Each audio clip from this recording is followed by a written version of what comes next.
Once a bustling artery for moving goods and people more than a century ago, the Pinkenba line now sits half abandoned and desolate. So, what happened? What does the abandoned line look like today, and what is the future for this underutilised rail corridor? This is the Doomben Railway Line, a 10.7 kilometre long suburban railway line stretching from Roma Street Station in central Brisbane to the Doomben Railway Line northeast of the Brisbane CBD. However, the line used to extend much further, to the suburb of Pinkenba in fact, hence the name Pinkenba Line. Now all that remains is an eerie reminder of what once stood there, through overgrown grassy platforms and rusty tracks.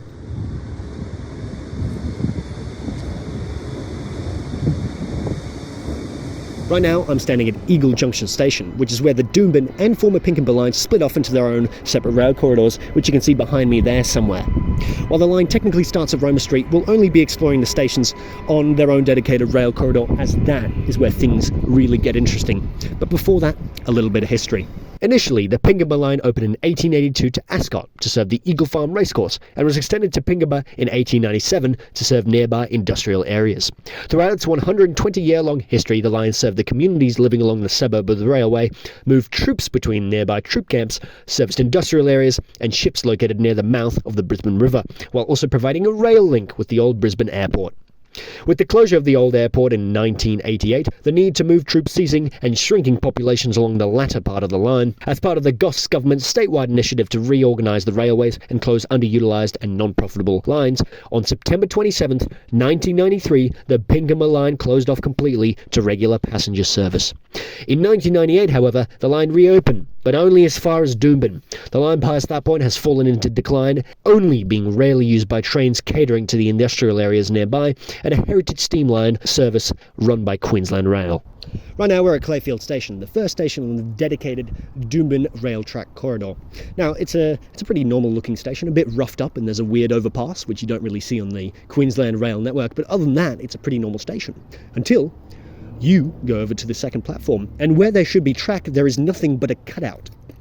Now, in the 50s, earthworks were started to duplicate the rail corridor here, but it was kind of abandoned. The rail crossing at Sandgate Station was removed, as you can see in this old photograph, but nothing really came of it. And this is how the entire corridor is. It's just single track. Maybe even then they knew that this corridor wasn't going to be as popular, so they never bothered continuing with the works. As you can see here, this is the entrance to Clayfield Station, and it looks more like a bomb shelter than it does an actual train station entrance. Yeah, that's all I have to say for this. Only 700 metres from Clayfield, we arrived at Hendra Station. In fact, both the stations are so close you can see them in one shot right there. Now, similar to Clayfield, there's also an abandoned platform on my left, which obviously was abandoned in the 50s. Now, the station itself, as with more similarities to Clayfield, a station building which is also looking like a disused bomb shelter with signage that the Queensland Rail network hasn't seen since 2009. And behind that station is an overpass. And that's really the entire station. There's nothing that interesting in this one.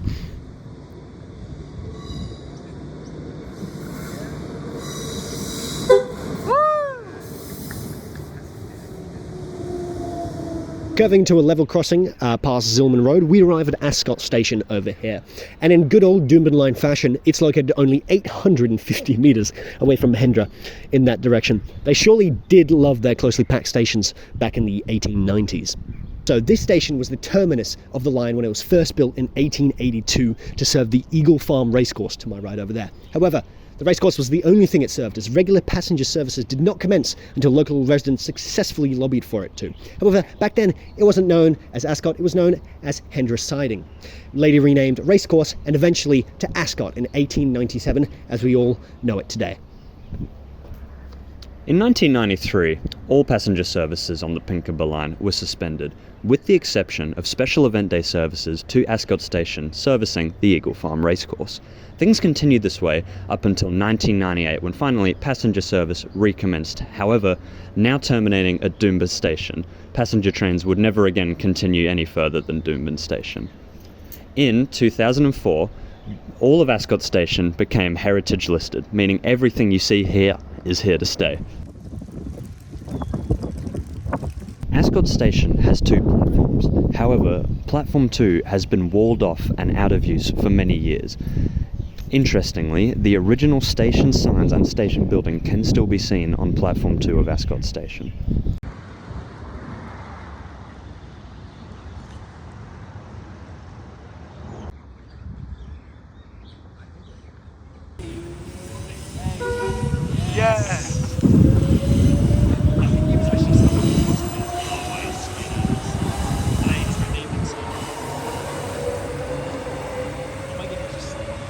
We have arrived at Doomben, the terminus of the Doomben line.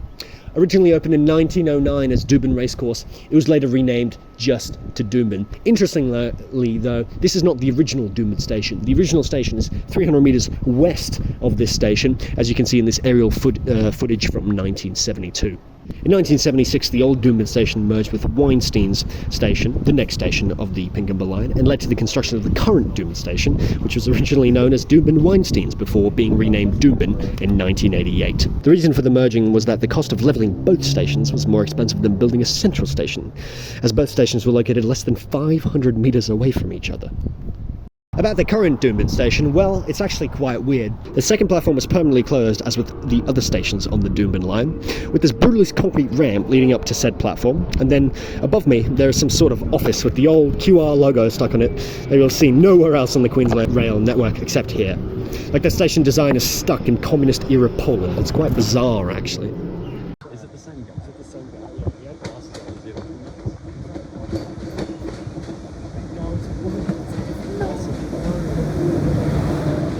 Welcome to Weinstein Station, the first abandoned station on the Pinkenba line, or the place where it used to be, because just like the old Doomben station in 1976, this station was abolished, and the only thing that remains is the stone masonry on the sides. Now, before 1976, this station served the Hamilton wharves down that way, but since then, the rail junction has been removed, and the level crossing over Kingsford Smith Drive has been concreted over back in 2016.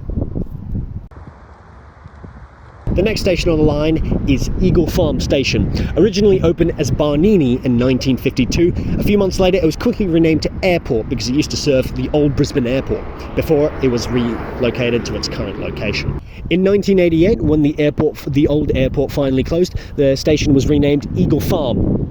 1988 also marks the year that the Pinkenba line was electrified. However, it was only electrified to Eagle Farm, and you can see the electrification cables abruptly stop just after the station over there.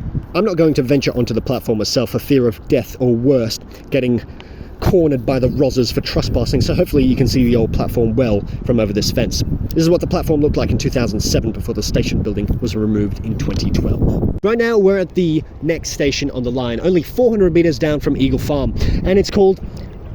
This is also Eagle Farm Station. How may that be, you may ask? Well, this is the original Eagle Farm Station, built with the 1897 extension of the Pinkenba line to serve the suburb of Eagle Farm. However, later on in 1976, the old Eagle Farm Station was closed down, presumably because it was just too close to the airport station, the previous station. And so it now lays dormant like this, all overgrown.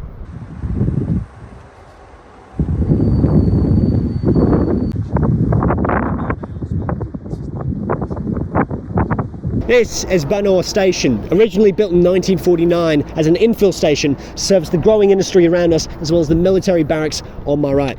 Now, if you're unfortunate enough to use the Pinkenba line before it got axed, don't worry, they established a shuttle service, a shuttle bus service in fact, and as you can see it here, the 303. Unfortunately though, it's quite pathetic. It only runs 12 times a day between Pinkenba and Doomben in both directions, and doesn't run on Saturdays or Sundays. So you're out of luck if you still work here and want to catch public transport. Now, to demonstrate how close the stations are, I wanted to do a little experiment. I'm going to walk from here, Banor Station, all the way to the next station over there, Meander, and see how long it takes me. So let's do that.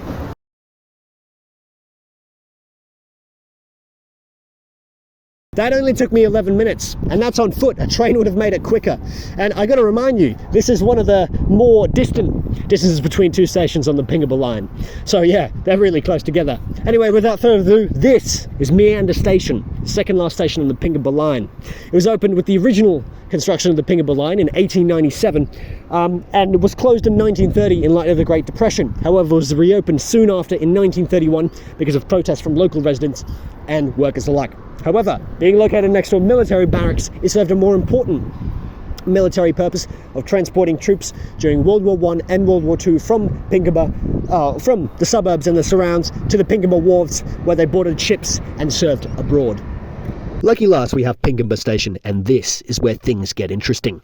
The original Pinkenba Station was built in 1897 with the construction of the Pinkenba line, serving the Pinkenba wharves and transporting goods, workers and military service personnel during both World Wars. In 1969, the station was rebuilt north of the wharves, closer to the town of Pinkenba.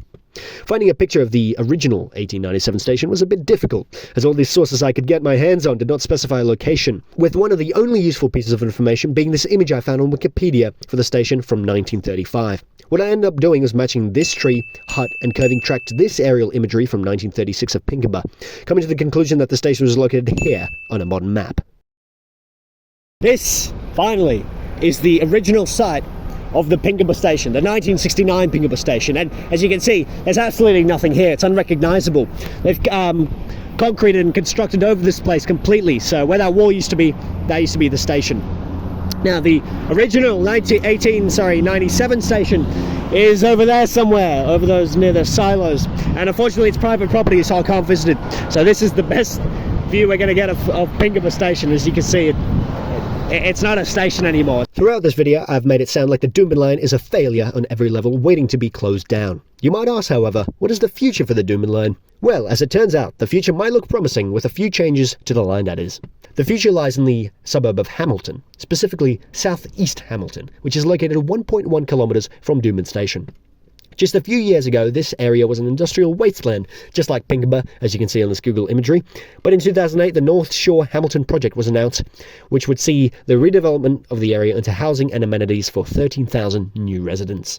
And clearly, they've been successful, because 10 years ago, there was nothing here. Extending the Doomben line into Hamilton would revitalise the line, providing more people the opportunity to take public transport and removing more cars from the road as a consequence. A full transport hub can be created with the train line, ferry service and countless bus services in the area, which can be cheaply developed on more industrial land close to the housing development.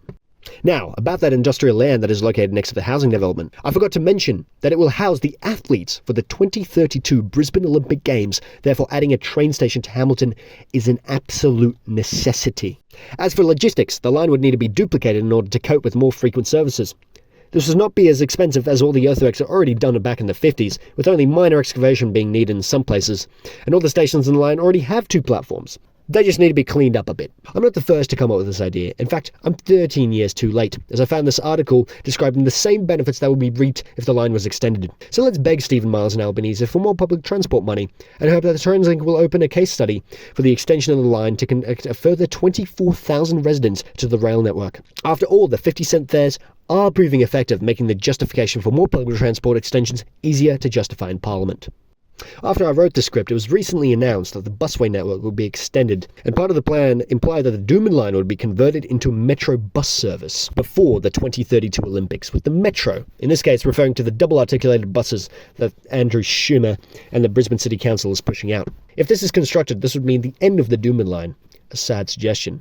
Personally, my only criticism of this is that they haven't extended the busway to Hamilton, which is in dire need of more public transport. With this being the state of the 1969 Pinkenba Station, well, it's a bit sad really, all this heritage just going to waste. There's nothing left essentially. It's been concreted over, it's brand new. But maybe it wasn't about Pinkenba Station. Maybe it was about the friends we made along the way. And with that thought, thank you very much for watching. I hope you learned something new today.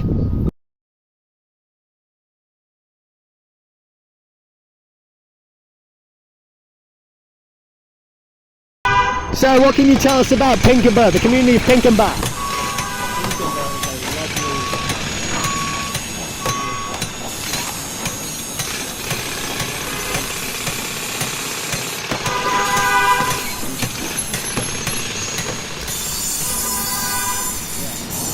That is why Pinkenba is the best place to live. Thank you very much.